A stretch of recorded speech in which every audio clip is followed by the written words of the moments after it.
Hello, dolls. Hello, hello. Welcome back to another Thriving Thursday with Delle. If you're catching the replay, we are going to get started around the 3-minute mark. So if you want to skip ahead, you can. Otherwise, you can sit and listen to the announcements. But welcome, like I said, tonight is going to be the second part of my Financial Bloom series. And we have my girl Sakia on here. She is a credit expert, a credit teacher, all things credit. Like she knows her stuff. So you definitely want to grab a pen and a paper, share this out with 2 to 3 people, share it on your social media pages so that people can get this information because this is important. Like your credit literally affects so much. So definitely share this out. If you haven't subscribed to the channel already, go ahead and subscribe. And then last week's video, if you haven't seen that, go ahead and watch that. We talked about budgeting and money management. And that was another eye opener as well. And it left a lot of people, including myself, feeling very encouraged that we can conquer our finances, even if it seems like right now you can't, if it seems like you're strained and tapped out and all that good stuff. Also, if you are interested in a creative consultation call, like maybe you're an aspiring entrepreneur or a very novice entrepreneur and you know that you have gifts, talents, passions, and you're like, okay, I want to create a stream of income from this or a business, then go ahead and click that link in the description box to book a creative consultation call with me. And also join the newsletter. It's free. It goes out on the 1st and 15th of every month. Sometimes I email you guys more, but rarely. And that's where I just share what I'm working on, stuff that I don't really share publicly on social media, tips, gems, tricks, all that good stuff, and eventually discounts once I have like more products and events and all that good stuff. So make sure you check the description box because even Sakia's information is there. Always make sure you check that because that's where all the goodies are. So other than that, we're going to get started in about a minute. Like I said, don't forget to give this video a thumbs up and subscribe because it does let YouTube know that you're enjoying this content and it helps this information get out to other people. So that's important. Make sure you subscribe and hit the like button. And of course, if you would like to donate to the channel in any way, shape, or form of the brand, that's all in the description box as well. So I'm excited. I can't wait. Feel free to engage in the comments too. I don't want it to feel like we're just talking at you. I want this to very much feel like a conversation. So feel free to leave questions. We'll try to get through as much of them tonight. But if we need a part 2, we will definitely have one because I have a lot of questions myself that I'm going to ask her. So, we'll see how far we get. But if we need to have a part 2, like I said, we'll have a part 2. So I am just going to wait about 20 more seconds and then we'll go ahead and dive in. And again, feel free to chat in the comments so that we know that you're here. Let us know where you're from, where you found out about this and all of that good stuff. Because we definitely want to know. All of that is helpful information. So I'm going to go ahead and start introducing Sakia so I can bring her in. Like I said, this is my sister from another mister. We met on Instagram where most of the connections seem to happen, especially for the last 2 years. And she really has helped give me a lot of knowledge about credit, things that I literally have never heard anywhere else. And I've talked to people before and they just did not share that information with me. So she really has been helping me. And I want her to be able to help you. So I'm going to go ahead and bring her in and let her introduce herself. And then we'll play an icebreaker game and get into the questions. Hey. How are you? I'm good. How are you, sis? I'm marvelous. I'm glad that you're here joining us tonight because I know you're about to drop some major gems. So I love to share the tea, especially the credit tea. Credit is my language. So I love to share the tea. It's enough information for us to go around. Anytime I have a conversation about credit, my mission is to teach you something that you've never heard before and leave you with something that makes you feel like, you know what? I could do this. Yes, that's so important because it could seem like a huge obstacle. Like, oh my gosh, my credit, like, finances in general is like, I'm just going to leave this in the back burner because it seems so insurmountable. So I'm always here for when you could break it down for us, teach us a thing or two. I'm excited. Yes, me too. So before we dive into business, I do want to do an icebreaker game and it's just going to be, would you rather? So I have 7 questions for you and I'm going to answer them too. So are you ready? Ready, born ready. All right. So the first question is, would you rather have to sing everything you say or dance every time you speak? Oh my gosh, either one. I love really? Oh man, you gotta pick one. You gotta I sing a lot. And I don't even realize I be singing. You can say a sentence and I'll just have a song on standby. I keep songs like they on standby, like they're in a holster or something. I love. Oh my gosh, that's crazy. And I love dancing too, but probably singing. I would probably sing everything I say. Sing everything I say. Come on, hit us with those notes. I would have to choose singing too. Even though I'm like you, I like both. But yeah, I'm always singing as well, especially in the car and the shower. Those are like my stages right there. I love whole Beyonce and Jennifer Hudson. Okay. Exactly. So question number 2, would you rather go watch a movie or watch the sunset? Oh gosh, I love both of those too. Probably the sunset. I like being on the beach. I'm in Miami, or Miami-ish. And I live like 10 minutes from the beach, and I'm gonna tell you something. There is no place like it. It's very peaceful, and every time I go, I feel like I am just in the presence of God. Like we always in the presence of God, but I just feel like I'm so close to God just by being on the beach. So I would have to say sunset. I agree. I love the beach, but I'm so jealous you live 10 minutes from the beach. Ugh. I don't even go as much as I should. It's terrible. Let's not talk about it. I'm in Atlanta, so it's nothing but mountains and land over here. I'm just like, I need the beach. So question number 3, would you rather live in a big house on acres of land in the countryside, or would you rather live in a fancy penthouse in the city with an amazing view? Definitely a big house with acres on the countryside. I'm so sick of people. Oh my God. Listen, they always blowing their horns. It's loud, it's big. Everybody in a rush. Everybody, it's too much. A serene life. Yeah. Yes. I feel that. I definitely feel that. Even though I appreciate a view, I want to own acres of land. I think that is so powerful. So right there with you. Next question. Would you rather have a slow car or a fast bike? Definitely a car, because who finna ride a bicycle? Period. Like, because where's we going on a bicycle? We just gonna talk to Jesus on the way. You know, with the Lord. We can ride slow and get there eventually. Who's riding a bike? Not me. Not me. You outside in the elements and all that. Ain't nobody got the time. Nobody got time for that. Yeah, where you be coming up with these questions from? Google. Because I can't even think of these things. I'll be like, oh, that's a good one. I want to hear what they say. You know? Next one. Would you rather lose your sense of taste or your sense of smell? Smell. I would rather lose my sense of smell, because I mean, I like smelling certain things, but certain things I would rather not. And when I put something in my mouth to taste it, I feel more comfortable and confident with my decision making. So I'm definitely gonna go with smell. You know, sometimes you get a whiff of people and you won't try to on purpose, you know. Okay, especially in public and especially in the heat. It's just like, ooh. Next question. Would you rather have to listen to the same 10 songs for the rest of your life or watch the same 5 movies for the rest of your life? Songs, hands down. I love music. I'm obsessed. I love music. Yeah. Give me some R&B, a couple gospels. No, more gospel, a few R&B, and maybe one trap song. Maybe. Not real trap like City Girls trap. You know. Yes. Yeah. You know what I'm saying? I'll be all right. I hear you. I'm right there with you. Movies. I'm too sleepy all the time. I fall asleep on movies. Let me sit too long. It's a situation. It's over.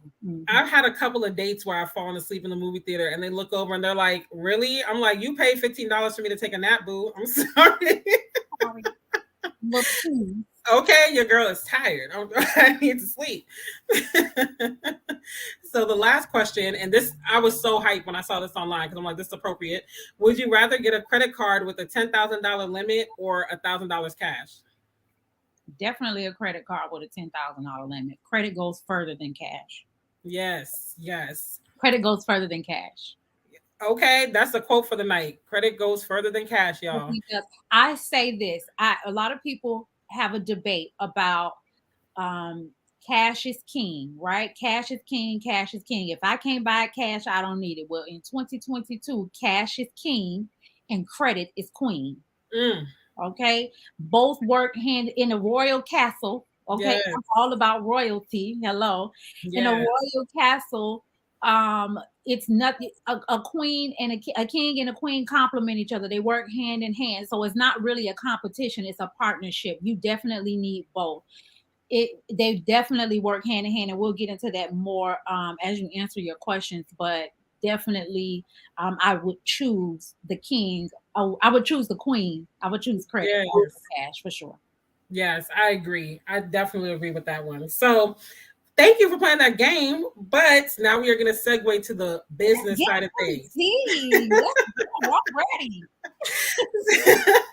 So introduce yourself to us. Like, who is Sakia? What do you do? Give us some information about you and what you do. Okay, first I need to tell y'all this. If my Wi-Fi like to show out in front of companies sometimes, so if I lag a little bit, you understand? Just We get you. know. This is a safe space. You know what I mean? My Wi-Fi like to show out in front of company every now and then, not all, every now and then. It's a little late. You know what I mean? Okay, here we go. So my name is Sakia. I am a credit coach. I am based here in South Florida.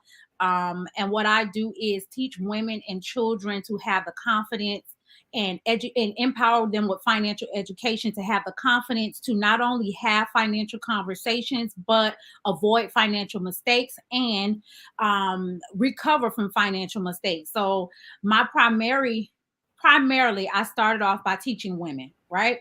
And then I received an ultimatum from my job. I worked at a bank for 5 years. I received the ultimatum from my job to decide on whether or not I wanted to continue my financial business or dissolve my business and continue to work at the bank.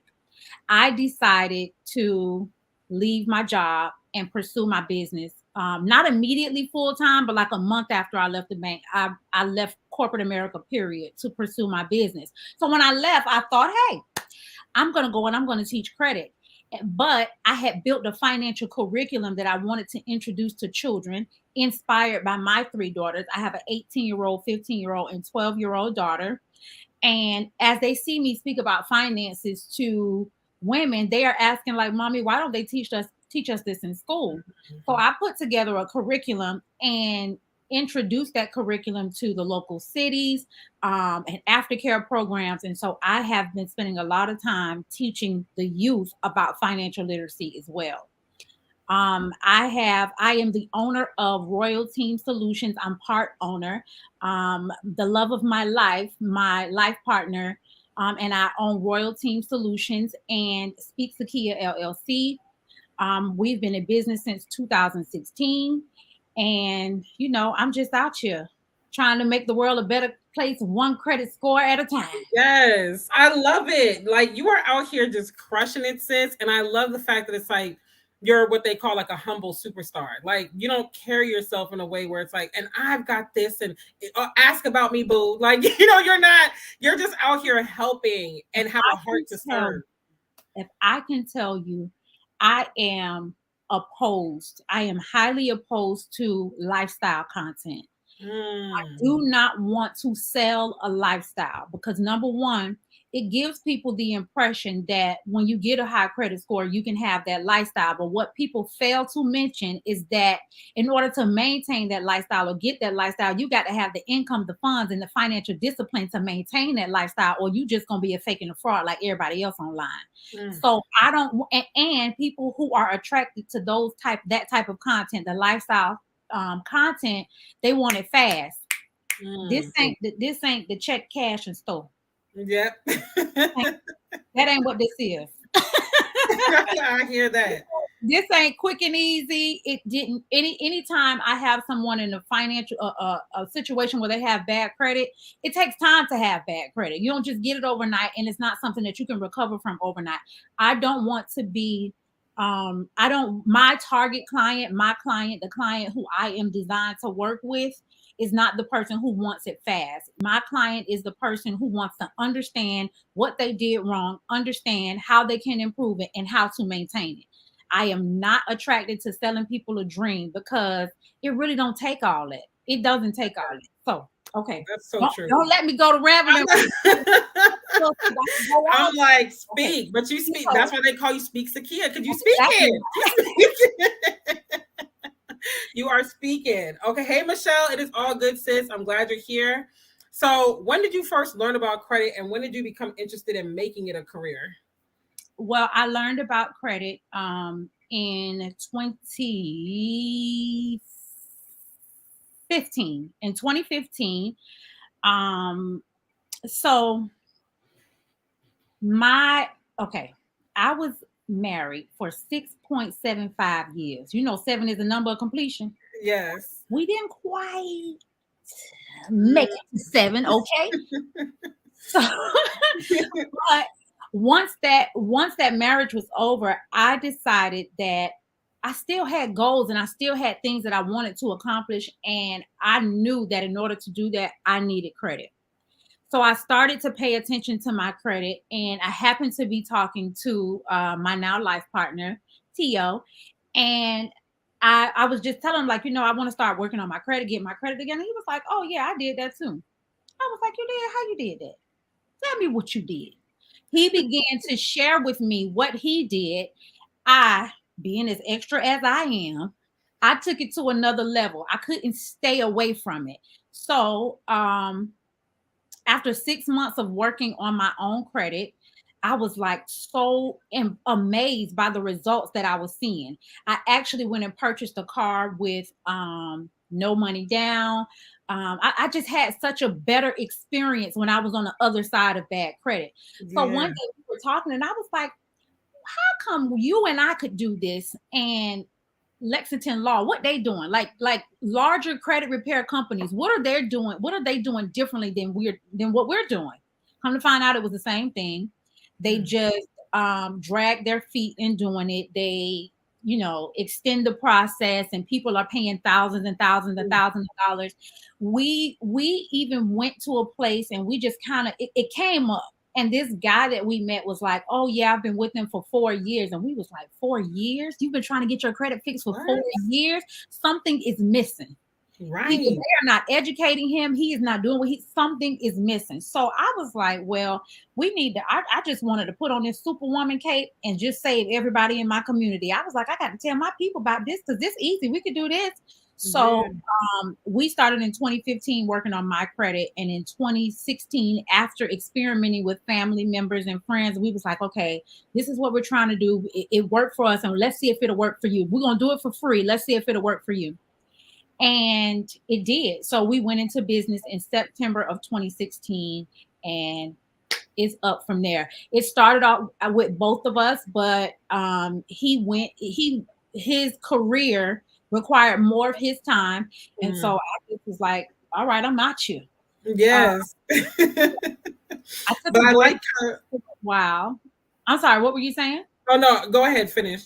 I was going to say I took a break from it for a while because I learned that I was fixing people's credit. I was fixing their credit. They were paying me monthly, but then they would pay their bills late. And that is the purpose of credit repair. So I kind of gave up on it for a while. I was like, yeah, that ain't gonna work. I went into credit coaching, and here I am. I love it. Now, yeah.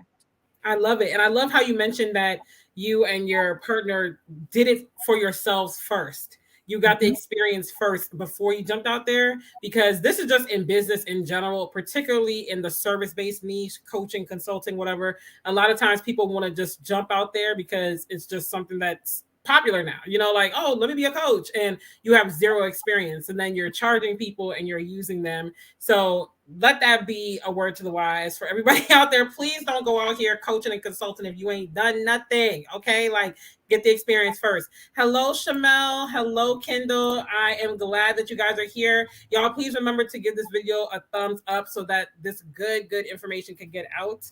And hello, NH. I'm glad that this is your first time. This is the perfect first time to join. Yeah. I know who that is. I do know who that is. Oh, really? Oh, okay. Yeah.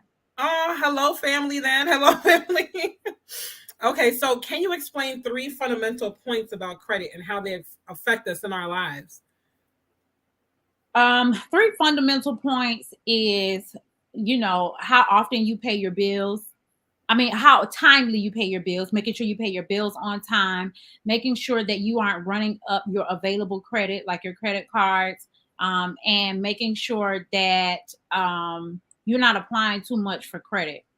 Those things are important. And how it impacts your life. Listen, back in the day, credit used to be, we wanted credit for cars and homes. It used to kind of stop there.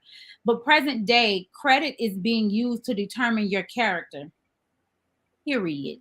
Mm-hmm. When someone pulls your credit report, they can look at your credit report and see what type of financial habits you have.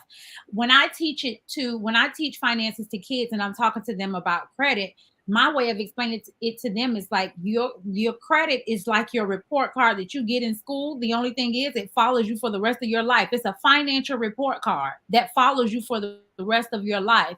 So how you manage your finances is going to be reflected on your credit. And if you have bad credit and you apply for something and it's when they look at it, they're going to say, she don't look responsible. She look high risk. I feel like if I loan her something, I ain't gonna get my money back. I can't trust her. There are a lot of characteristics that show up in your financial report card. So it is definitely a necessity. It is a necessity because whether it's bad or whether you don't have it at all, it determines your character. I don't know what you are capable of or what you can do if I don't see any type of financial history attached to your name. So, it's very important, very crucial. And which one would you say is worse, having bad credit or no credit? No credit. Okay. Because I can't tell. I mean, it's easier to build positive credit. It's easier to build from a blank slate than it is to recover from bad credit. But if you are, depending on what your goals are, it's hard to get anywhere without credit. Imagine being a millionaire and having to use cash for everything instead of being able to leverage how financially responsible you really are. You can be a millionaire with great financial habits, but if you don't have a black and white track record to show how financial responsible you are because you pay cash for everything, I mean, you really, yeah, that's when I say cash and credit go hand in hand. I believe that you should always have cash. You should have cash for emergencies. You should have cash for your luxuries. You should have cash. You should for multiple reasons, but you should also have credit to use it as leverage. When we speak about building generational wealth, you don't want to have to cash flow everything when it comes to wealth. You're in a much better position to actually build that wealth if you have credit to use as leverage so that you can purchase duplexes, so that you can purchase commercial properties, so that you can pull equity out of there's so much room to do more when you have credit that you can use as leverage. That's so true. And I often think like what made us slow me down. But I honestly think to myself sometimes, why are we so scared of credit? Like, why do you think people are so scared of credit? Especially, well, I don't know how much you know about business credit, but I hear this said a lot about the business side, especially where it's like, no, don't get the business credit unless you're ready to really expand. Like, people are just scared of credit. Why are we so scared of credit? Can I keep it real? Yes, please. We are scared of credit because we don't think we deserve it. We have unconsciously been trained to believe that credit is for them on the other side of the tracks.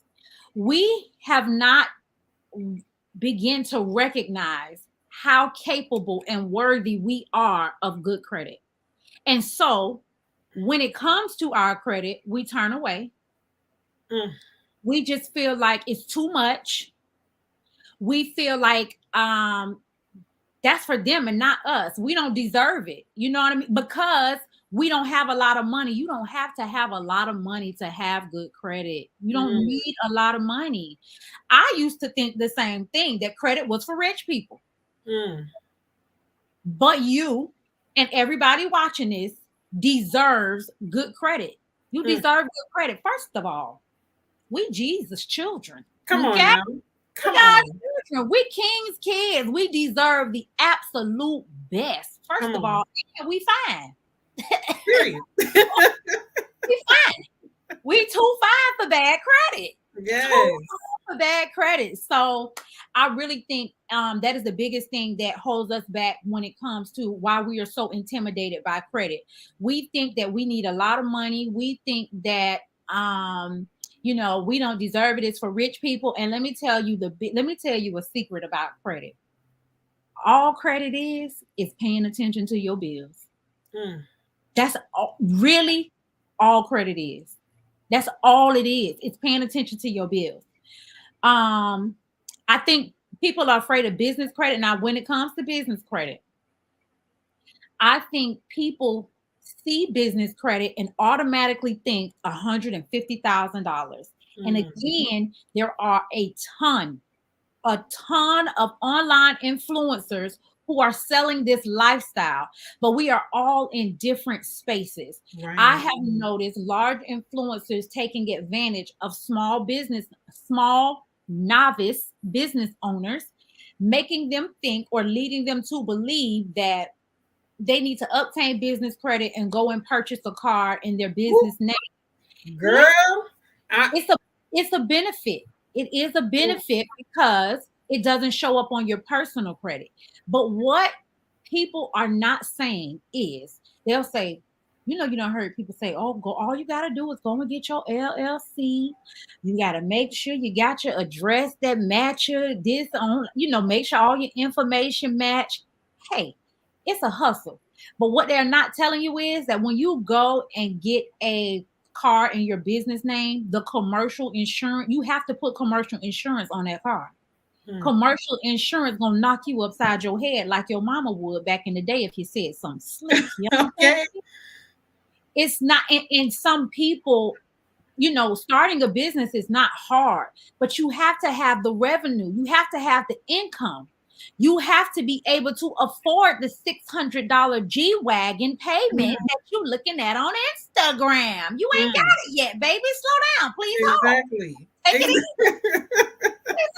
Take it easy. So people are, I don't think it's something to be afraid of. I think that we can have anything we want. We just really have to be willing to be patient and do our due diligence to understand what we're getting ourselves into and really have a consultant, not just go with somebody that you see online selling an ebook for $15 just because it's sale. It's okay that you buy the ebook, but please stop jumping off jumping off the porch. Stop jumping off the porch like you don't have the revenue yet. You don't even have bank accounts set up properly. Don't get me started, Dale. Come on, give me this. Listen, like as soon as you started talking about 3 different influencers and big gurus popped in my mind, I'm like, ooh, yep. I see them. I see them too, and that's another thing. That's why I'm not big on. That's why I don't do that lifestyle type content because one thing about me, I want to be 100% authentic. Because the last thing you gonna do is say Sakia live. You ain't gonna say Sakia live. Sakia told me I could do no, baby. I'm gonna always give you the fine print, and I think it's extremely important to speak about the fine print because how much of I just believe that I was blessed with this knowledge, these experiences, my mess ups and the things that I did wrong so that I can teach someone else. How am I serving the kingdom if I am misleading you, which is only going to lead you into more debt? It's only going to it's going to set you back. That's not what I'm here for. That's not how I serve. So don't look for me for lifestyle content. I tell you, if you want lifestyle content, baby, you got to go somewhere else. I ain't got it for you, player. I know that's right, but I like that. I like the fact that you're straight no chaser, and I like the fact that you're honest because, like I mentioned earlier in the live, if you're watching late or whatever, you've helped me a lot. Like I remember when we had our call, and I was like, I was taking copious. I was like, oh my gosh, I didn't know all this stuff, and you kept it 110% real, and that's what you don't see a lot.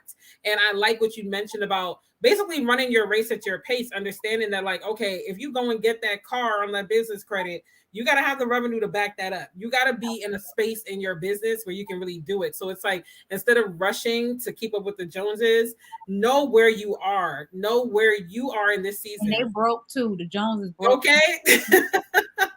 Know where you are in this season and move accordingly. So that way you can have a sustainable business. So that is all important and gems. Let me look at these comments. Kendall said, "Who Jesus help me?" You snatched it. Just tell them. This is so good. I'm glad this is helping y'all. Don't forget to give it a thumbs up and share it out. So, okay, so we're gonna switch a little bit, but what are some things that you find people are typically the most confused about when it comes to credit?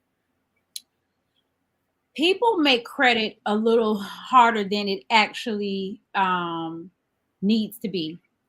People think that there's some science behind it. And again, it's really just managing your finances. It's managing your finances. That's it. You have to pay attention. Once you're paying attention, you're in a good place. Another thing is, credit doesn't develop overnight. It takes time. It's like a baby that you have to nurture and develop, and or like a plant that you have to water, or you know what I mean. You have to nurture it. You have to take care of it. You have to watch it. You have to monitor it. You wouldn't leave your child unattended for too long without being nervous that somebody will take them, snatch them, they'll go hungry, they'll starve. Something gonna happen if you don't tend to your child. So similar to your finances and to your credit, you have to watch it. You have to pay attention to it. It's extremely important, and it really is the secret behind credit, behind good credit. I mentioned that I stopped credit repair and then went into credit coaching. Well, at the top of the year, I started credit repair again. And with an additional 5 years, almost 6 years of knowledge, I am identifying good night. Christian won't go to bed unless I say good night. He's like, good night, good night. I'm like, oh my gosh, good night, buddy. Girl, you better talk to that baby. We all right. My good night, Christian. Good night, Christian. Tell him his Insta auntie said good night. Your Insta auntie said good night, and so did the YouTube people. He said okay. Oh my gosh. But what I'm identifying is that the biggest, and I might be getting a little bit ahead here, but the biggest thing that is common between most of my credit repair clients is they don't have a budget. They're not paying attention to their finances. You think that credit starts with credit starts with budget, credit starts with money management, credit starts with spending habit, credit starts with mindset. It's all the foundation and the base of everything. You hear budget and you think, oh my gosh, I gotta pinch pennies and eat ramen noodles. And that's not what a budget is. A budget is looking at your finances. What are you spending? What are you earning? How much should you have left over? What are you doing with that extra money? Do you need extra income? Why are you paying your bills late? You going to Ross, I'm pulling stuff off that you know how you check out line, the checkout line. Pop my hands a few times, like, mommy, you don't need that. So yeah, the thing that people don't really get is that it just is merely how you manage your finances. All of that stuff shows up on your credit report. I can literally look at your credit report and tell how financially responsible you are within seconds. Seconds. So yeah. And that's, I didn't even think when I was planning out these live streams to go in a certain order, but look at God, because last week we talked about budgeting and money management, and you're saying that's a foundation. So if y'all missed that, go back and get those gems, and then come back and rewatch this and get these gems again, because it all starts in the mind and your habits. And you got to ask yourself, which I've had to have these tough conversations with myself too over the years. It's like, well, why am I not managing it well? When I had a surplus of money, it's like, why am I not managing it well? And when I didn't have a surplus of money, then it's like, okay, what do I need to cut back? Like, what do I need to trim the fat on? So, have those tough conversations with yourself, because sometimes we really are, we get a lump sum of money, or, your lifestyle elevates, you get a promotion, whatever, and you're just like doing the most. And it's like, okay, but let's not get carried away. Let's focus. Yeah, and I think that sometimes, we do run into situations. I mean, life happens. You will run into situations where you just don't have the income and you just can't pay your bills on time. But um, there's, we king's kids, God is gonna always provide. And I just believe that when we are good stewards of what we have, God is gonna increase, and abundance is coming, abundance is to follow. And if you're not a believer and you can't relate, then this might not be for you. But most of us are. So um definitely, I definitely know that sometimes things happen, but another big thing about credit is that it's not permanent. A lot of people think that because you had bad credit 5 years ago, when you looked at it, they just give up and say, child, I got bad credit, I can't get that. And they say it so much they don't realize that time is passing. But credit updates every 30 days. So good credit is not permanent and bad credit is not permanent. There's always room for something to happen. Either something bad may fall off of your credit report, or if you have good credit, you can be, and God forbid, but you can be a victim of fraud. Your information can be compromised. Someone could be applying for something in your name and you not know, because you have turned a complete blind eye to credit. There are also a lot of consumer laws that protect you and work in your favor when it comes to you having bad credit. There are over, I wish I had the number. Let me see if I could pull it up. We're going to say millions. Millions of consumers have errors on their credit report.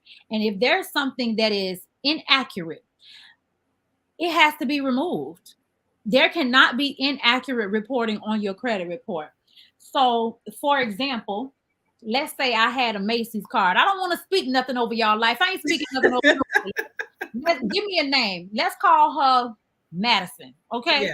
Let's say Madison had a Macy's credit card and she lost her job and she wasn't able to make the payments any longer. It charged off. Now ABC Collections is calling Madison and they're like, hey, Madison, we want our coins. Macy's told us you owe them $8,000. Madison was throwing it in the bag in Macy's, okay? Macy said you owe them $8,000, but we'll settle this debt and call it even for $6,000. You want to make a payment arrangement? Madison's scared, okay? But if it is a debt collector, chances are ABC Collections paid Macy's $2.30 for the account number, the balance, the date the account was open, the basic information that shows up on the credit reports. Sometimes companies sell that information to debt collectors, right? But they don't actually have rights to collect on that debt. Or TransUnion, Equifax, and Experian says, TransUnion says Madison owes $7,989. Equifax says Madison owes $7,989, but Experian says Madison owes $7,999. That's different amounts. They can't do that. It got to be removed. Wow. So even if the account actually belongs to Madison, the credit bureaus by law have to report accurate and verifiable information. If the information is not verifiable, who can verify what the actual account is? If it's one Macy's and one Madison, why y'all got different information on the credit report? Because guess what? Somebody lied. And because somebody lied, it got to go. Yes, come on. There are loopholes in consumer laws that protect, support, and work in your favor when it comes to cleaning up your credit. And I know I kind of jumped ahead, but I don't want to forget. You know, I was in my zone. Please hold. Yes. So go ahead. A lot of people, when it comes to credit repair, just believe that they are supposed to say this account does not belong to me, and that's not always the way to go. There are a lot of different variables that show up on your credit report that can they have to be able to verify it. That is the law. It has to be verifiable. Sometimes verifying means sending you a document that says you agreed to pay this. There's so many different elements and so many different things that you can do. So the moral of this short story and illustration is that nothing about credit is permanent. There's always room to improve your credit, and there's always room for your credit to change. So the biggest thing is pay attention to your credit. You got to manage your money, and you got to pay attention to your credit. Look at it, watch it, see what's going on, see what's showing up, what looks right, what doesn't. Something familiar, do you not know what that is? I had a client have a whole account sitting on her credit for 2 years and have no idea where it came from. Wow. No idea where it came from. I had someone also have an account show up on their credit report that was actually theirs, but the social security, I think it was somebody else used their social security number. Like, it wasn't theirs. Somebody applied for a car in another state, and the dealership transposed the social security numbers, and it ended up on their credit report. But the person was making the payments on time. So it was helping their credit, but the account didn't belong to them. It'd be all kind of foolishness going on with your credit report. You got to look at it. Can't be scared of. Don't be scared. Don't be scared. And what are some ways that someone could pull their credit report often? Because I know some people have heard you can only pull it once a year and things like that. So where are some places, or what are some ways that they could pull it more often or monitor it? Okay, annualcreditreport.com. Annualcreditreport.com. Somebody type it in the chat, please. Annualcreditreport.com. Not free annual credit report. Only annualcreditreport.com. That is the most reliable source that you can go to find your credit report. Okay. Also, you can go to transunion.com, experian.com, equifax.com. Equifax has, is it Equifax? I'm lying. Hold on. I get them E's mixed up. Please hold. Experian has an app. Experian has an app that will show you their credit report for free. And Credit Karma is another famous source for monitoring your credit. Now, here are a few things about credit monitoring. I like Credit Karma because Credit Karma is a teaching tool. So if you are a beginner and you are trying to learn and understand credit, Credit Karma is a good place to start. However, Credit Karma only shows you TransUnion and Equifax. They only show 2 credit bureaus. So you still need that third one, and that's where you go to Experian app and get that third app. Another thing about Credit Karma is they are a business. They are a company. So they are going to solicit. They are going to offer you loans. They are going to offer you insurance based on what they know about your credit profile. They're going to try to offer you different products. Don't fall for it, okay? Take it easy.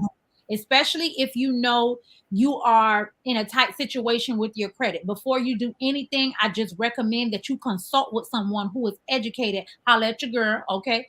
Yes. Speak to someone, and it doesn't have to be me. There are people doing credit all over the world, but I want you to speak to someone about your particular credit report. Understand that a credit report is like a fingerprint. No 2 credit profiles are the same. So whereas you may receive a recommendation for a secure card, you may not get approved depending on what's on your credit profile.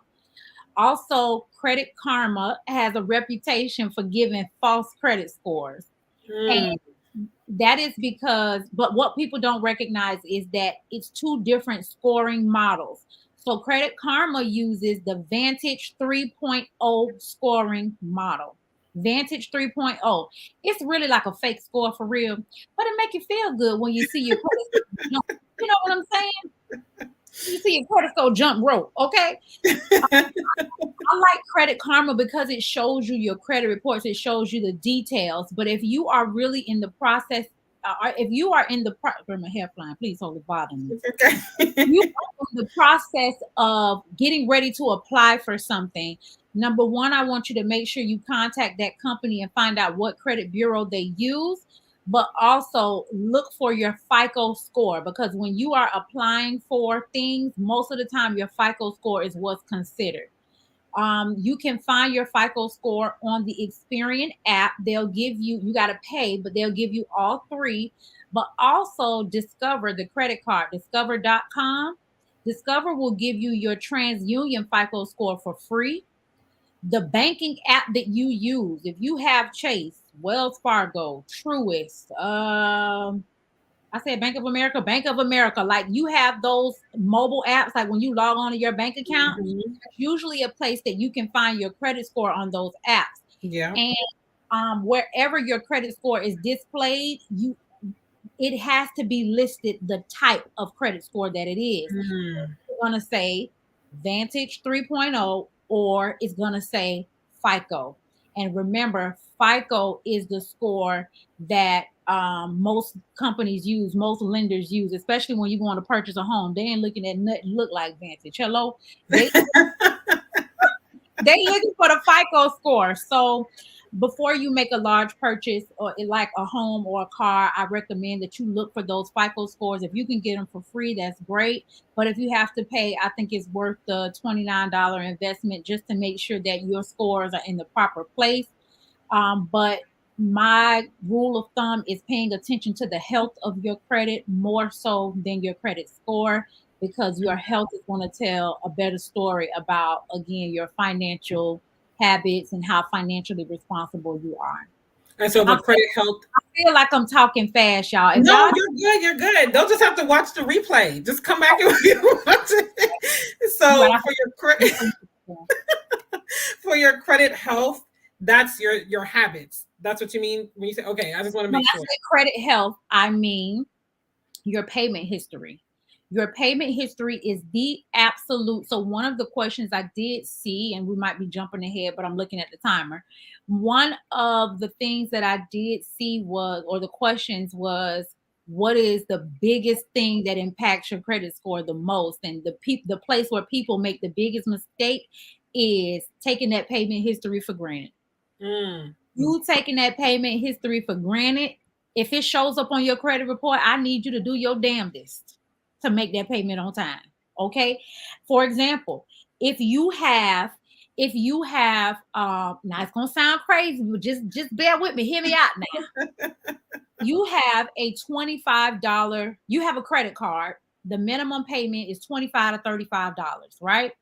And your light bill is due, and that credit card bill is due at the same time. You only have enough money to pay the light bill and not the credit card bill. I would recommend, because your light bill does not show up on your credit profile, I would recommend you make that $25 payment. You call the light bill company, the electric bill company, and say, hey, I need to make a payment arrangement. Can I make a partial payment? If you have a late payment on your electric bill, it's gonna be what, $5?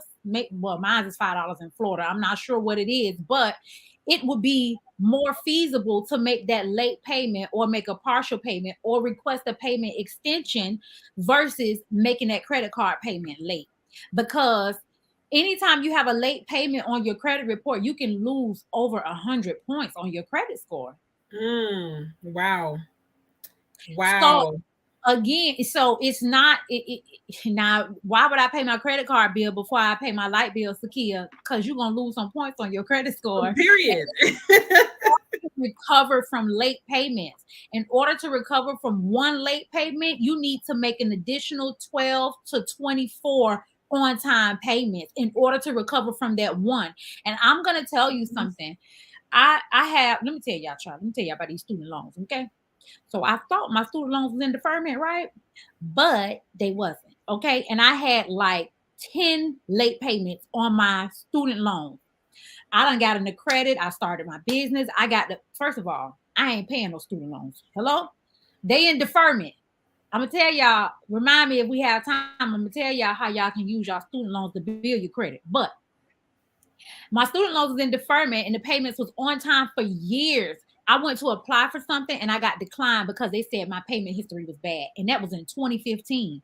So certain companies, so I'm making on time payments for like 5 years, and my payment history still resurfaced with this specific company. And I think it was because a type of a line. I think I was applying for like a loan or something. And honey, I don't like to get denied, baby. I'm too fine for that. I work too hard. But so it's really, the point I'm trying to make is that it's really hard to recover from a late payment. So people take late payments for granted, but it is the most crucial point, factor of your credit score, of your credit health. If you can't pay your bills on time, why would anyone extend you a line of credit? Wow. And if you are extended a line of credit, your interest rate gonna be high, gonna make you want to cuss anyway, gonna cost you more money in the long run. It is. You know? So I'm still shook at the fact that you said one late payment could take you 10 to 24 payments to 12, a year to 2 That's what I was thinking. Yeah, a year to 2 years to recover from that. Absolutely. Like, that is so crazy. So it is essential that you pay on time. Like, anything on your credit report, guys, anything on your credit report, pay it, and then make payment arrangements for the other stuff. Yes. Another thing about that is you want to communicate with your lenders. Find out. So for you have a car payment that you're making, find out what your grace period is.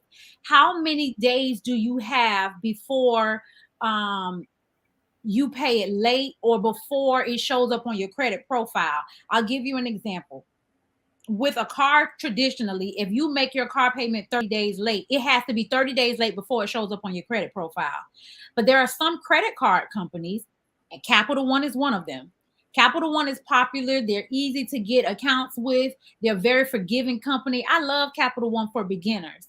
But if your payment is due on the 15th and you make it on the 16th, the late payment shows up on your credit profile. There is no grace period. So it varies based on the company. Nothing about it is black and white, but you can't be afraid to pick up the phone and make that phone call and say, hey, especially when you know money gonna be tight. This again goes back to what? The budget. Yes. You know where, if you have a budget, and it ain't got to be nothing fancy, nothing crazy. You can get a composition notebook that costs $1 at the grocery store or the Dollar Tree, and just write out how much money you have. You have to get a visual of what's going to happen before it takes place. If you can see that bills are coming up and you don't have the money, you need to be on the phone trying to figure out, okay, let me find out how this works with this company. Let me figure out where I can move money around. Sometimes you have to do that. It ain't no shame in that. Yeah. It's no shame in that. But instead, you know, I'm judging you. I'm just saying, you know, you don't want to look at it. You don't want to talk about it. Forget it. I just pay it. You don't think it matters, but it matters. These are the things that determine our credit health. While it's on my spirit, I want to talk to you and tell you and teach you how to avoid ever making another late payment on your car payment. Yes. Okay? Here we go. You want to open, first of all, the simplest way to do it is to make your car payment every time you get paid. Pay half of your car note every time you get paid. It's easier to pay $250 than it is to pay $500. It's easier to pay $300 than it is to pay $600 out of one check. First of all, you know we already underpaid in America. Come on. We already underpaid. So money get tight sometimes. Emergencies happen. We trying to save. These kids got emergencies, you know what I'm saying? They get sports and everything. They always need something. Yes. Okay. You know what I mean? So sometimes money is gonna get tight. That's okay. But it's easier to make cut your payment in half instead of trying to take that one lump sum and have to pay rent as well. You know what I'm saying? Your bigger bills, your larger financial obligations, chop those in half. To take it a step further, you can open a separate account online. Capital One has an account. Ally Financial have accounts. There are a lot of online accounts that do not charge you monthly fees, and you can have a portion of your paycheck routed specifically to that account for your car payment, and make sure that that money is solely for my car note. That's going to help you so much. That's an installment loan that you're paying on time. The Christmas trees and colors that I have been seeing on car payments lately.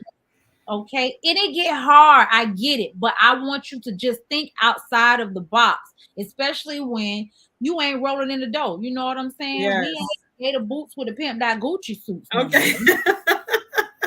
We gotta make it do what it do sometimes. So. We do. You are speaking. Let me look at these comments real quick. So NH said she speaks truth. That's so relatable. Hello, Dynasty Tribe. If you're still here, welcome again, y'all. This is the website where you can pull your credit report numerous times and it won't affect you.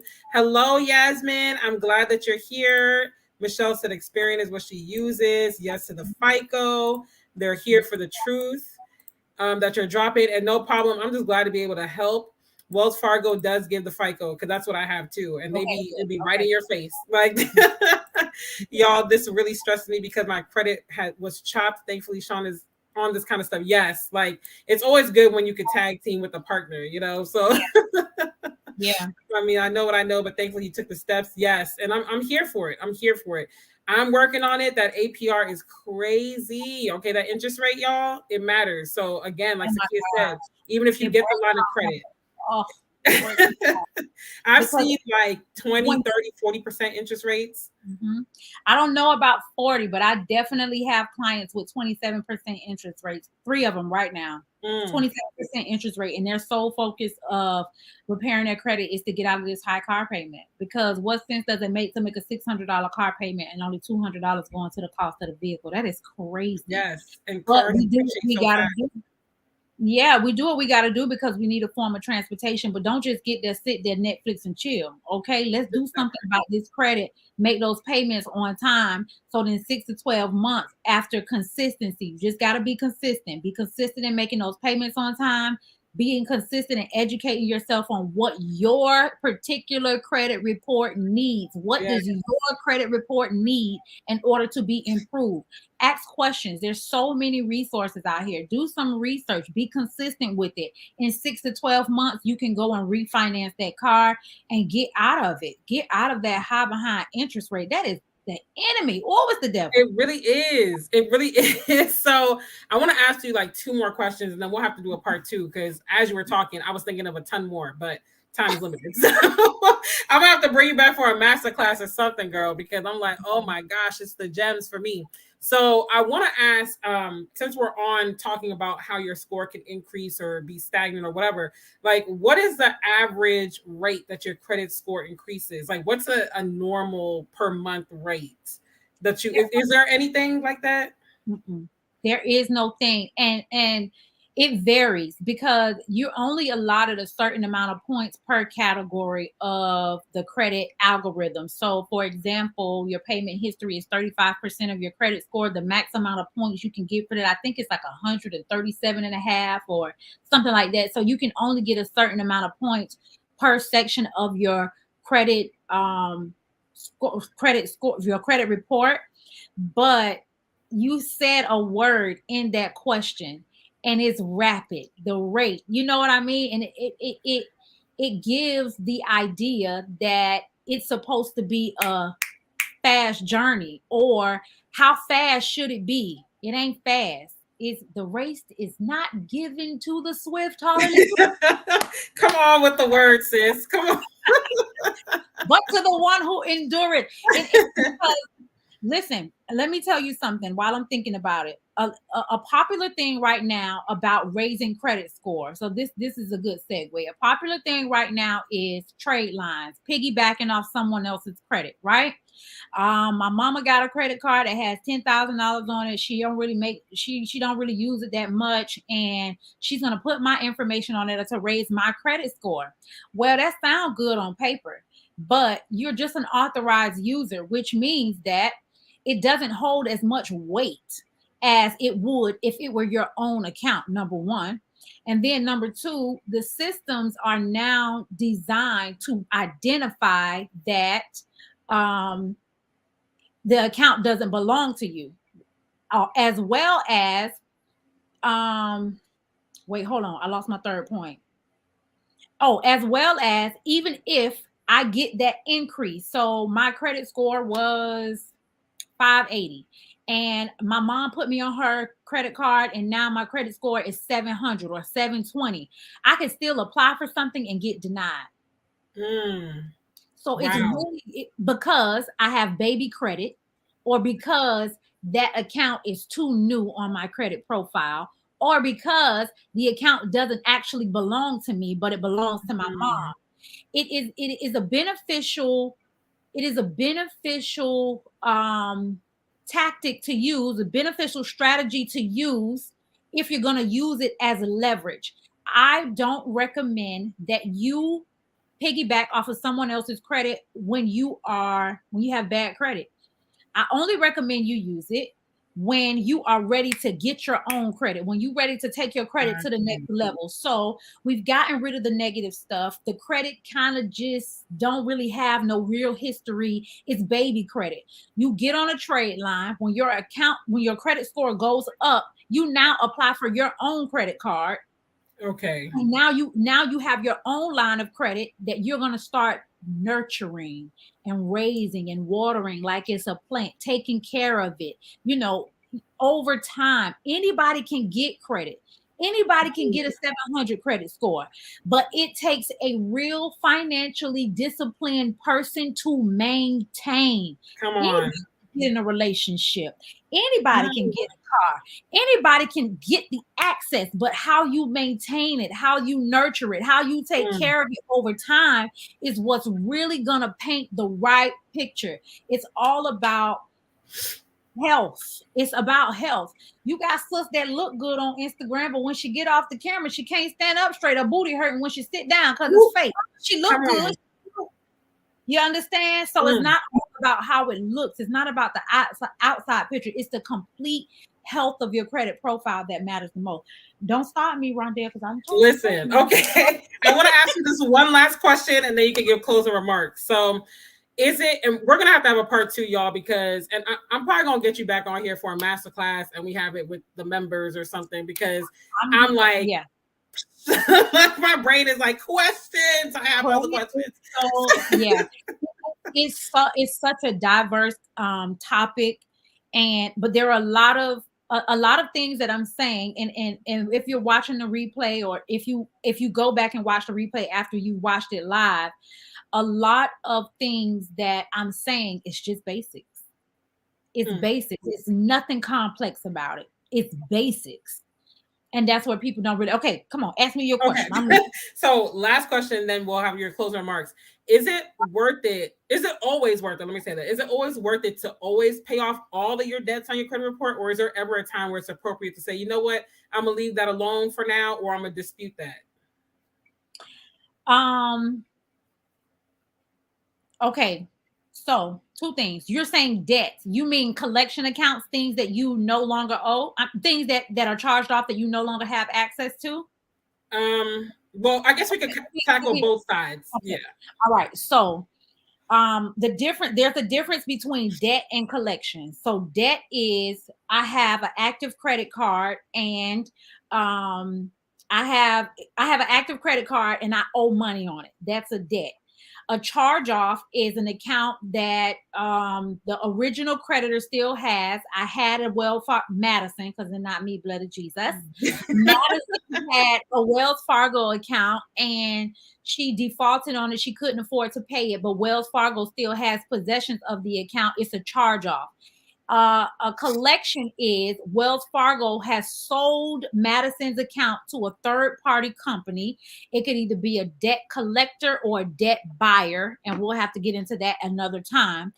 But for active debts, for active credit cards that you have on your credit profile that you still have access to, you don't have to pay them down to 0, but you want to pay them under 30%. The magic sweet spot is like 10% of the available balance. So if you have a credit card and there's a $500 credit limit, then you want to make sure you pay it down to under I'm going to say like $150. It shouldn't be any more than $150 at all times. But if you can get it to under $100, that's great. That helps keep you a healthy credit profile. If your active credit cards and active revolving accounts, sometimes furniture accounts, etc., are under 30%. If you have collections, you no longer have access to it. Whether or not you pay them is going to be based on your goals, what your immediate goals are. Paying them outright is not going to help you in no way, shape, form, or fashion. I'm lying.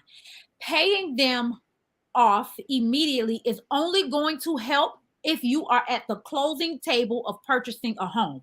That is it. That is all. If you have plans to purchase a home, but you still need to save up for your down payment, and you still need to save up for the extra expenses that you will incur once you sign on the dotted line, then I would recommend you work on trying to get those removed. Also, another thing about, let me tell y'all before I forget, another thing about what you should do before you even look to pay collections is check to see when the account is going to fall off of your credit report. How do I do that, Sakia? I'm so glad you asked. TransUnion, when you go to annualcreditreport.com and you pull or transunion.com and you pull your TransUnion credit report, for every account, for every collection account and every charge-off account that's on your credit profile, TransUnion will list a date that shows how long this account is going to be on your credit profile. So I had a client call me, and this is why I do audits, which I'll explain in a moment. But I had a client reach out to me for an audit because she's looking to purchase a car over the summer and wanted to know what she should do about her collections account. Well, it turns out that the negative accounts are falling off in the month of May and June. So May of this year and June of this year, the negative accounts are falling off. So she has to do absolutely nothing. Don't call them people. Don't bother them people. Leave them people the way they at. Okay. Wait till that day comes and it falls off your credit report. And before you go and apply, pull your credit report again to make sure that the collection account is removed. Okay. TransUnion is the credit bureau that will show you that information specifically. Sometimes Experian, but they're a little flaky. You hear me? Tony the type of okay. They're a little flaky. But so and then if you have a collection and you try and you pay it just because sometimes y'all lose sleep at night. Don't lose no sleep over these people. Yeah. Because times is hard. They already underpaying us, and baby, they got it. Okay. Period. Don't lose no sleep over this credit. Don't lose no sleep. Go on. You get you a good night rest. You don't want no bags under your eyes. Okay. You got a Lord's work to do in the morning when you wake up. Sleep good. Okay.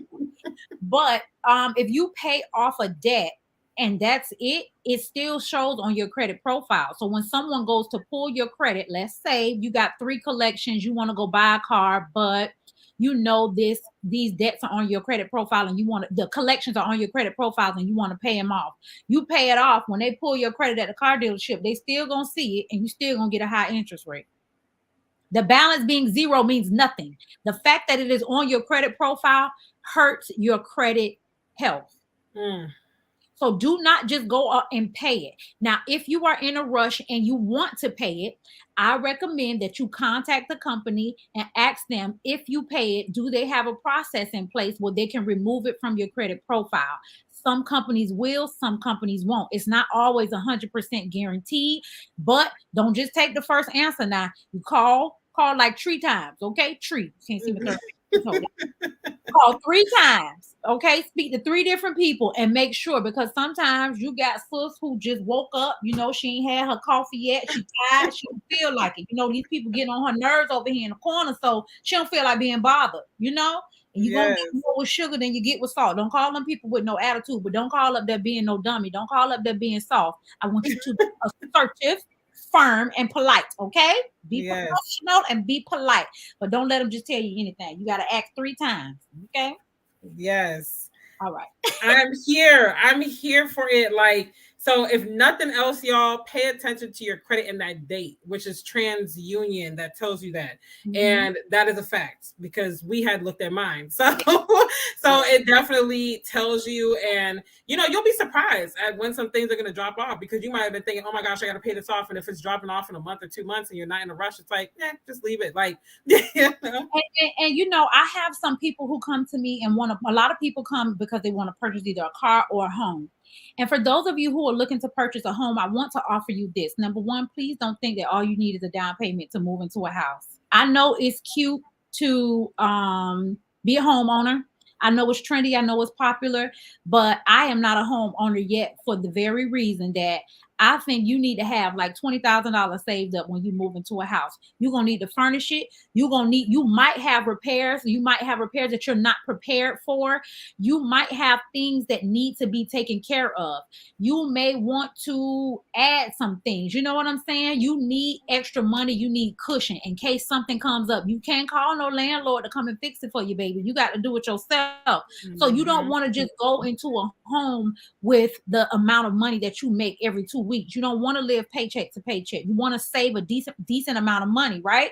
So if you look at your credit report and you see that this account is going to fall off your credit report in a year, but you have zero money saved and you don't have a large lump sum of money coming in, you have to take time to save. Wait until you get closer to that savings deadline to see how close, you know what I'm saying? How close that date is until falling off. We are in almost May of 2022. If you have a credit account that's fallen off, if you have a collection that's fallen off in 1 year and you have no savings, leave that thing alone, baby. Work on your payment history, work on building your revolving credit, work on nurturing the accounts that you have and figuring out what you can do, what you can add or take away from your credit profile to help you continue to build healthy credit. So when you get that 20 bands, you ready. You know what I'm saying? Yes. Don't go giving them people your money, honey. Don't do that. That's so true. And it goes back to what we were saying earlier in the conversation about not trying to keep up with the Joneses. We were talking about business credit at that point in the conversation, but it's the same thing where it's like, don't rush to do something just because society or social media or whoever, your family, whoever, it's like, okay, you should own a house by now. You need to get you some business credit. Make sure you are ready, because these things are really big decisions and they can turn your life upside down if you're not ready for it. So run your race at your pace, pay attention to your credit, and hit up Sakia for all your credit questions. Okay. So on that note, we're going to have another one of these, y'all. I don't know when, but I'm going to get her back on here. Maybe we'll hook up for some master classes or something. You better stop because my calendar is serious right now. Okay, my calendar gives what it's supposed to give. Hallelujah.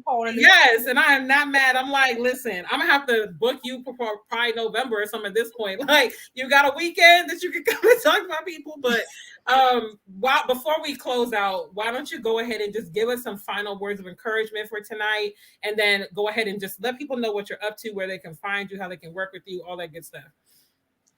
So I just want to take the time and give you your flowers, Delle, because this is you taking the time to put this financial, what's the series called? Financial Bloom?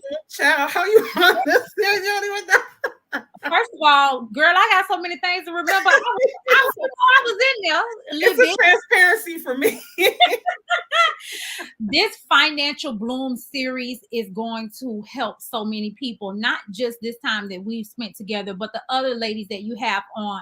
I enjoyed the series that I watched last week, the episode that I watched last week. So I just want to publicly and live give you your flowers and thank you for taking the time to even reach out to me and even be as consistent as you are to put this together. Because baby, I'm in the financial industry and this is about what I did for Financial Literacy Month. Okay. But I wanted to thank you for having me and thank you so much for hosting this series. For those of you who may be discouraged by what you see on your credit profile right now, I just want to encourage you and remind you that nothing about your situation is permanent. There is nothing new under the sun. What you are experiencing, someone else has already experienced and overcome, and your turn is next. All you need to do for me is promise me that you will pay attention. You got to pay attention to your money and you have to pull your credit reports and look at it.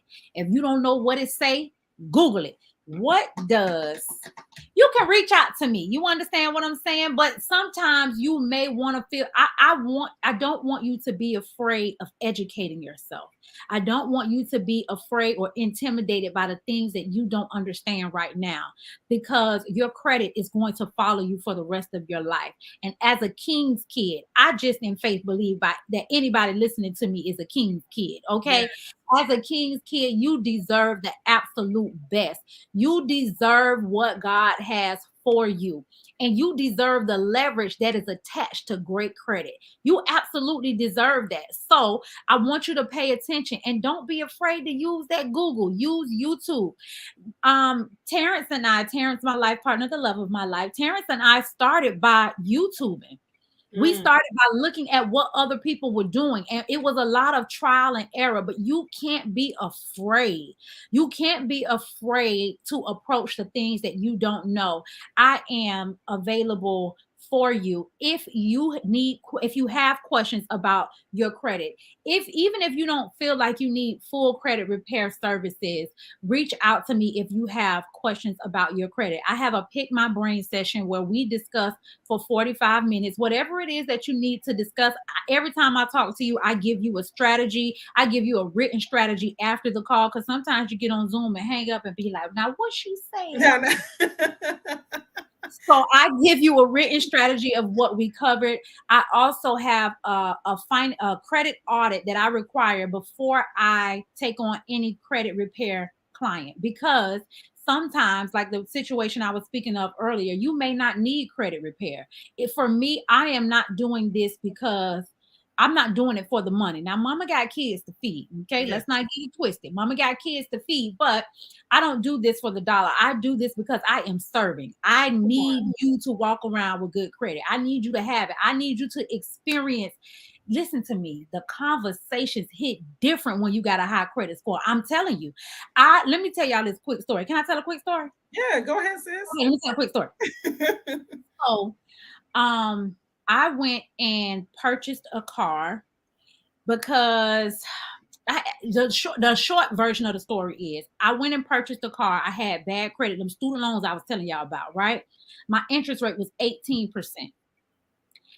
I called, it was Wells Fargo, and they stank in my hands. I called Wells Fargo because that's who I was making my payments to. Now, I was the same way. I didn't pay attention to my credit. I didn't pay attention to my bills, right? So one day, my car payment was $380. One day, I opened up the mail. You know, they send you a little statement in the mail. I always throw that thing over there, over yonder. So one day I opened it and I realized that of the $380, only $180 was going towards the car and the rest was going towards the interest. So I called them and asked them, could they lower my payment? Because I done had this car for 3 years. I'm paying on time. Can y'all lower my payment? Now, what I didn't know was they were going to run my credit and my student loans were still defaulted. I told them people, come get this goddamn car. No, I went and bought a car cash and I told them, come get the car. I did a voluntary repossession. I went from paying 18% interest, fast forward to every time I bought a car, every time I financed a car after that, my interest rate was lower. But in 2017, I walked into the dealership with a 725 credit score and literally peeled the plastic off the car. It was a brand new car. My interest rate was 1.9%. Wow. Simply because I started paying attention. I just started paying attention. I still had the student loans late payments. I mean, that was in 2015. So now I'm 2 years of making on-time payments. I wasn't really making the payments. They was deferred. I told you I ain't paying them people back. Yeah. But it was 2 years of positive payment history. The repossession, the voluntary repossession had just fallen off in 2016. And I went to, my plan was, I'm going to go lower my car payment because I want to buy a house. So I'm thinking I'm being strategic. Long story. But anyway, that's why I went to buy another car. And I walked out of there with a brand new car. I was the PT Cruiser, the little piece of car that I was paying 18% interest for. I was in that dealership for 9 hours, Dale. 9 hours. Wow. When I went with a 725 credit score, They ordered the car to be shipped to me from another city. I had got the car approved for the car before I even saw the car. I got it, didn't like it, and ended up getting another car a couple days later. But the fact is, they rolled out the red carpet for me. The conversations are different when you have good credit, and you deserve that. Everybody that's watching this, you watching it live, whether you're watching the replay, you deserve good credit. So don't be afraid to educate yourself. I am on all platforms. Let me see now: Facebook, Instagram, TikTok, YouTube, and Twitter at Speak Like Talk _Sakia on all platforms. My website is www.speaksakia.com. My email is info@speaksakia.com. If you haven't been able to tell right now, I'm super approachable. Okay. Yes. Y'all, okay, we're good. We are. So I just want you to be encouraged and reach out to me. Don't be shy. Yes, reach out, get these services, y'all. Thank you, NH, for the super sticker. We are King's kids, y'all. Pay attention. If nothing else, take those two from tonight. Take those 2 gems. You're a King's kid. Pay attention. You cannot improve unless you pay attention. And I love y'all too. Thank you so much for giving me my flowers and for the love, y'all. I'm just glad to be a resource because, like, your heart is to serve, my heart is to serve. And I believe when servants come together, great things happen because it's about helping. It's about helping the community. So thank you so much, Sakia. And y'all, like I said, like this video, check the description box. I didn't list all her social media, but you'll definitely get to her website and the main ones that I knew about. You know? So click the links down below, book your sessions, do all the things, and get in touch with her. Like, really take this and share it because people need this information. Like, we'll be back. She'll be back. This is not the last you're gonna see her, but we'll be back. But definitely hit her up. No problem, and support, y'all. So I'm gonna go ahead and let you go, and then I'm gonna just close out. But thank you again, sis. Like, I already knew you were gonna bring the heat because you snatch my edges every time. Even when I'm on Instagram scrolling, I'm like, oh my gosh, my edges are gone again. Like, you know. Thank you. So I appreciate it. But you go ahead and have a good night, and we'll be in touch about when we can collab again. So bye, y'all. Bye. All right, y'all. So I'm just going to run through these comments one more time again, whatever I missed. It's not permanent. Exactly. King's kids. We deserve the best. And it really starts in the mind. And that's something that I've had to conquer over the years. And I'm not going to say I'm perfect. I'm still a work in progress. You know, I'm human. But when you work on your mindset and just understanding that you do deserve the best, like, why do you think that you don't deserve the best? Why do you think everybody else should get the best and not you? You know, get down to the heart of the matter and then pay attention. Like, you can't fix it unless you pay attention. So we deserve the leverage, all of the things. We want to have that 1.9% interest rate. Okay. And the car notes, they get you with the bad credit. So like I said, Sakia will be back. Tune into all her stuff. Y'all check out last week's live. That was another one that got me all the way invigorated about budgeting and money management and all that. Because again, you don't have to have a lot to make progress. If you are dedicated, if you pay attention, and you are just sick and tired of being sick and tired, you're like, you know what? I want to turn over a new leaf. You can do it. You know, I've made changes and I'm a single mom, absentee situation, self-employed. Okay. So there's no predictable income. Like, if I can make the little changes and whatnot, then you could too. And I'm not perfect, but I definitely can make the changes. You can too. And we can hold each other accountable, you know? So I just want to thank y'all for joining tonight. Please, please, please share this out. Share out these videos. People need this free knowledge. Again, don't forget to subscribe to the channel. Give it a thumbs up because that lets YouTube know that this is valuable information. And then next week will be the last week of this series. And then in May, we'll have a new series. And that's going to be my friend Alicia. She's going to be on here and she's going to be talking about thriving as a single person. But if you're not single, don't run. Okay. Don't fret. You can still gain a nugget or two from this. And the reason why I'm bringing her on is because she's someone that I know that is not afraid to take risks in order to thrive in her singleness. So whether that means relocating, whether that means switching job industry, like, she will do what she has to do to elevate. And so I think she's a great person to come and talk as far as being fearless and being willing to take a risk to get to the desired goal, especially financially and in your life in general, because your finances affect your life. So make sure you come back next week, 9 p.m. Eastern, 8 p.m. Central. And then in May, like I said, we'll have a new series, which I will announce next week. I'm trying to think if I'm going to have a Sunday kickback this Sunday. I'm not sure, but just pay attention to the community tab in my Instagram. You can follow me on Instagram at official Rondelle Martin, or on TikTok if you want to see my goofy side at official Rondelle Martin. But that's it for y'all for now, y'all. Thank you again for participating. I hope you really got some gems out of this, and I will see you guys next week. Have a great weekend. Run this back, take notes, share it out, like, comment, subscribe. I will see y'all next week. Love y'all.